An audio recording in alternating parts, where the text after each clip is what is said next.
नमस्कार। जनमानस विवेचना में आपका स्वागत है। मैं हूं अमलेंदु भूषण खां। कांग्रेस पार्टी ने आज पूरे देश में प्रदर्शन करने का निर्णय लिया था और भारत बचाओ का नारा दिया था। इसी को लेकर कांग्रेस के बड़े नेता राहुल गांधी आज पत्रकारों से मुखातिब हुए। आइए सीधे ले चलता हूं मैं उनके पास। टूल्स होते हैं किसी इशू को उठाने के लिए। आपने संसद में चर्चा करा ली, सरकार के कई लोगों ने बोला, उन्होंने महंगाई है मानने से इनकार कर दिया। आपने गांधी जी की प्रतिमा के सामने प्रोटेस्ट कर लिया, आप सड़क पर हैं। क्या वजह आपको लगती है कि सरकार प्रेशराइज नहीं हुई, सरकार के ऊपर दबाव नहीं बन रहा है? क्या इसलिए कि वो चुनाव जीत जाते हैं? क्या इसलिए कि जनमत उनके साथ है? क्यों प्रेशर नहीं पड़ रहा? करेक्टिव मेजर्स क्यों नहीं ले रही गवर्नमेंट? जैसे मैंने पहले कहा, जो ऑपोजिशन डेमोक्रेसी में, लोकतंत्र में लड़ती है, वो इंस्टीट्यूशंस के बल पे लड़ती है। मतलब जो देश का लीगल स्ट्रक्चर होता है, जुडिशियल स्ट्रक्चर होता है, जो देश का इलेक्टोरल स्ट्रक्चर होता है, जो देश की मीडिया होती है, उसके बल पर ऑपोजिशन लड़ती है। वो सब जो इंस्टीट्यूशंस हैं, वो सब के सब सरकार को पूरा सपोर्ट दे रहे हैं। क्यों? क्योंकि सरकार ने अपने लोग इंस्टीट्यूशंस के अंदर बैठा है। हिंदुस्तान का आज हर इंस्टीट्यूशन इंडिपेंडेंट नहीं है। हिंदुस्तान का हर इंस्टीट्यूशन आज आरएसएस के कंट्रोल में है। आरएसएस का एक व्यक्ति हर इंस्टीट्यूशन में बैठा है। तो हम एक राजनीतिक पार्टी से नहीं लड़ रहे हैं, हम हिंदुस्तान के पूरे इंफ्रास्ट्रक्चर के खिलाफ लड़ रहे हैं। जब हमारी सरकार होती थी, इंफ्रास्ट्रक्चर न्यूट्रल रहता था, हम इंफ्रास्ट्रक्चर को कंट्रोल नहीं करते थे। 2 राजनीतिक पार्टियों की लड़ाई होती थी, 3 राजनीतिक पार्टियों की लड़ाई होती थी। आज इंफ्रास्ट्रक्चर सरकार का पूरा एक पार्टी के साथ, फाइनेंशियल इंफ्रास्ट्रक्चर उनके साथ है। अगर कोई दूसरी पॉलिटिकल पार्टी को सपोर्ट करना चाहे, उस पर ईडी लगा दी जाती है, सीबीआई लगा दी जाती है, धमकाया जाता है, डराया जाता है। तो फाइनेंशियली मोनोपोली है बीजेपी की, आरएसएस की, इंस्टीट्यूशनली मोनोपोली है। इसीलिए ऑपोजिशन इफेक्टिवली, अग्रेसिवली खड़ी हो रही है, बट इंपैक्ट जो होना चाहिए वो दिखेगा। राहुल जी, सर आप पार्लियामेंट में खुद थे जब ये प्राइस राइज पर चर्चा हो रही थी। वित्त मंत्री ने रिप्लाई दिया और ये कहा कि ये माना कि हाँ महंगाई है, लेकिन उतनी नहीं है जितनी यूपीए सरकार के वक्त थी।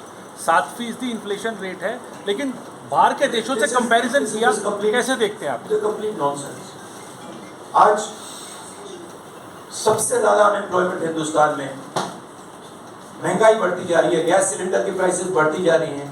पता नहीं, शायद मतलब फाइनेंस मिनिस्टर को मतलब ये आंकड़े दिख नहीं रहे हैं, या उनको बताया गया है कि बस बोलते जाइए, बट ये रियलिटी नहीं है। आप किसी भी कस्बे में चले जाइए, किसी भी गांव में चले जाइए, किसी भी शहर में चले जाइए, पूछिए महंगाई क्या हालत है, आपको बताएंगे कि सबसे ज्यादा आज महंगाई है। तो देखिए, रियलिटी एक है और परसेप्शन एक बनाया जाता है, ठीक है। कहते हैं स्टार्टअप इंडिया, ठीक है, पूरा ट्रांसफॉर्मेशन कर दिया। आप मुझे दिखाओ स्टार्टअप इंडिया है कहां? स्टार्टअप इंडिया लोगों को फायर कर रहा है, निकाल रही है स्टार्टअप्स, लोगों को सड़क पे फेंक रही है। कोविड में हिंदुस्तान में कोई नहीं मरा। हेल्थ मिनिस्टर आपको कहेंगे कि हिंदुस्तान का परफॉर्मेंस दुनिया के सब देशों से बेहतर था। यूएन आपको कह रहा है कि 5 million people have died. Hindustan की सरकार कह रही नहीं बोल रहे, वो झूठ बोल रहे हैं। गुजरात में आप जाएंगे, वहां पे मतलब लाशों की ढेर लग गई। गंगा में आपने देखा लाखों लोग मरे, मगर नहीं, हिंदुस्तान की सरकार कहती है ये सच्चाई नहीं है। बेरोजगारी बढ़ती जा रही है, हिंदुस्तान की सरकार कहती है सच्चाई नहीं है। महंगाई बढ़ती जा रही है, हिंदुस्तान की सरकार, उनकी जो फाइनेंस मिनिस्टर है कहते हैं नहीं। पूरा कम्युनिकेशन स्ट्रक्चर उनके हाथ में। ईडी की छापेमारी को लेकर राहुल गांधी कितने भयभीत या निडर हैं, इसको इस बात से समझा जा सकता है। ये बात आप समझ लीजिए। तो डरता है वो धमका सर आपने कहा किससे डरते हैं? जो आज हिंदुस्तान की हालत है उससे डरते हैं। जो उन्होंने वायदे किए थे, जो उन्होंने पूरे नहीं किए, उससे डरते हैं। महंगाई से डरते हैं, बेरोजगारी से डरते हैं, जनता की जो शक्ति है उससे डरते हैं। क्यों डरते हैं? क्योंकि झूठ बोलते हैं। 24 घंटा ये लोग झूठ बोलते हैं। बेरोजगारी नहीं है, प्राइस राइज नहीं है, चाइना नहीं आया।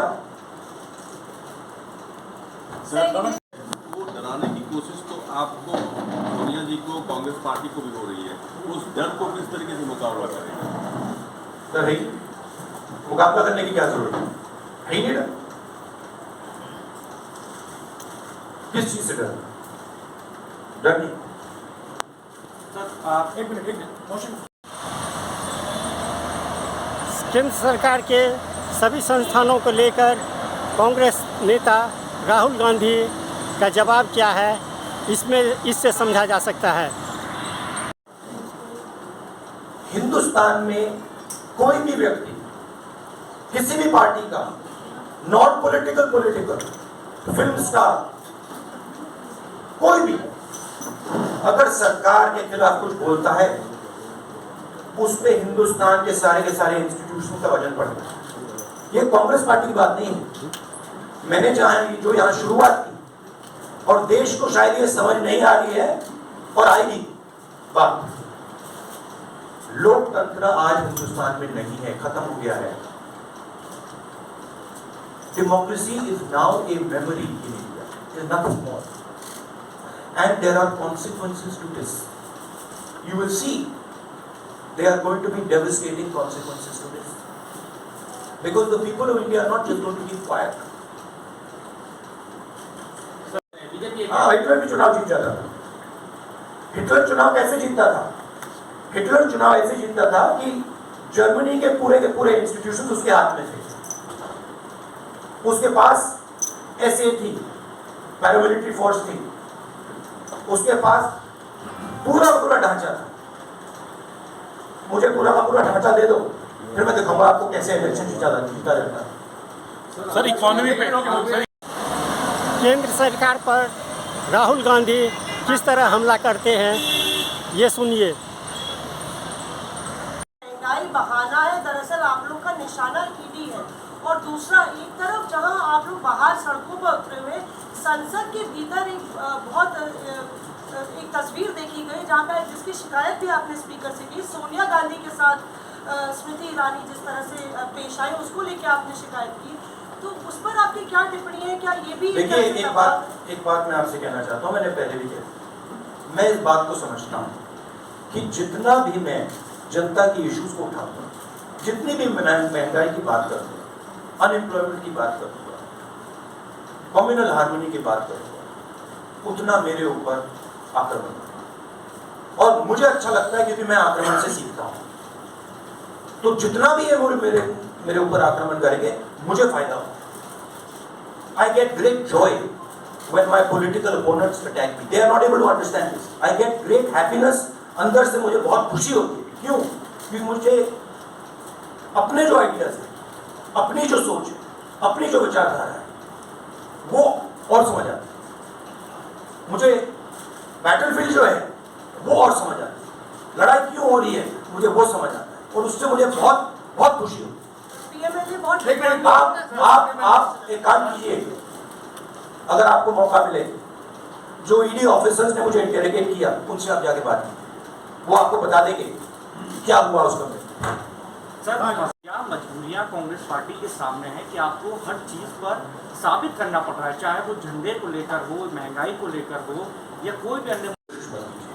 ठीक है, सीधी सी बात है। ये प्रेस कॉन्फ्रेंस महंगाई, बेरोजगारी और देश में जो आज हालत है उसके बारे में है। तो अब उसके बारे में बात करते हैं, क्योंकि वो हिंदुस्तान की जनता के लिए सबसे जरूरी मुद्दा है। सर, ये कांग्रेस दफ्तर है।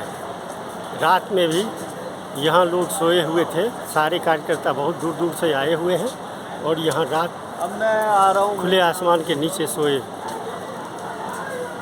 राहुल गांधी को लेकर जो अफरा तफरी मची हुई है, कांग्रेस को लेकर जो अफरा तफरी मची हुई है, उसी के विरोध में आज भारत बंद का आह्वान किया गया है। उसी के मद्देनज़र ये कार्यकर्ता यहाँ इकट्ठे हुए हैं और अपनी आवाज़ बुलंद कर रहे हैं।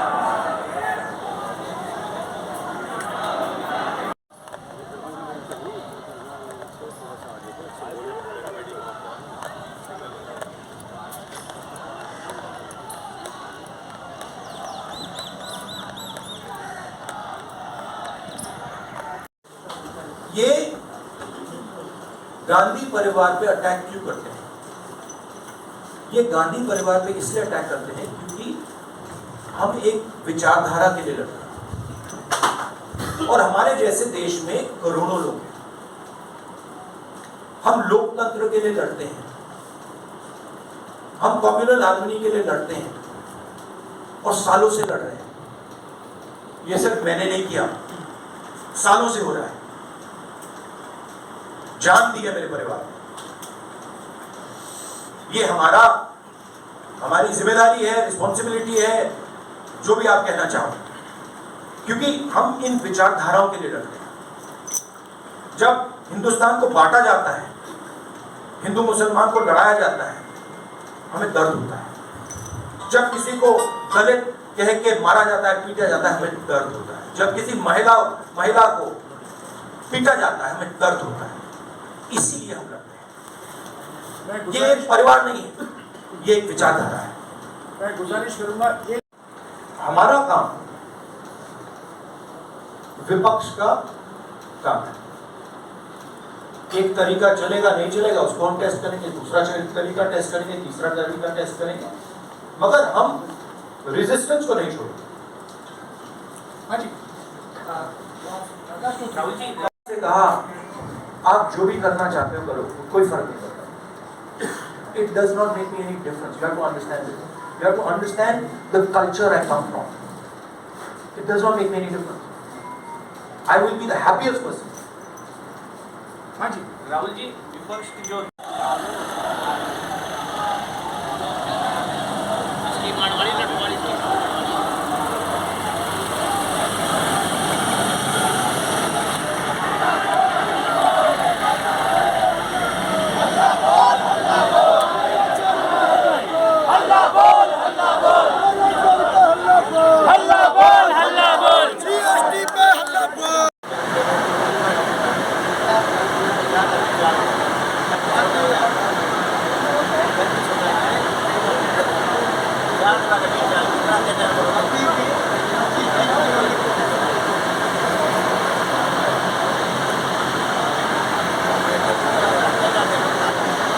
हिंदुस्तान के इंस्टीट्यूशंस आज आरएसएस बीजेपी के कंट्रोल में है। सुप्रीम कोर्ट में सारे के सारे, एक नहीं बचा है, सारे के सारे। तो जो ऑपोजिशन का आइडिया है, ऑपोजिशन के ऑर्गेनाइजेशन नहीं, ऑपोजिशन के का जो आइडिया है उस पर आक्रमण हो रहा है। बेरोजगारी के मुद्दे पे आप कह रहे हैं कि कम्युनल हार्मनी के लिए हम लोग लड़ रहे हैं, लेकिन सरकार ने तो उल्टा हमला आप पर बोल दिया है। How do you see the way that barricading happened, and you are raising the issues of the people? I understand one thing very clearly. The more I raise people's issues, the more I tell the truth in front of you, the more I will be attacked by them. It's a simple thing. जितना मैं सच्चाई बोलूंगा, उतना मेरे ऊपर आक्रमण होगा। मेरी प्रॉब्लम यह है कि मैं सच्चाई बोलता हूं, मैं डरता नहीं। तो मैं अपना काम करूंगा, लोकतंत्र के लिए खड़े होने का काम करूंगा, महंगाई का मुद्दा उठाने का काम करूंगा, बेरोजगारी का मुद्दा उठाने का काम करूंगा और मेरे ऊपर और आक्रमण होगा। यह सच्चाई है। राहुल जी, ये थे राहुल गांधी जो पत्रकारों के सभी सवालों का जवाब बहुत ही निर्भीकता और गंभीरता से दिया। धन्यवाद।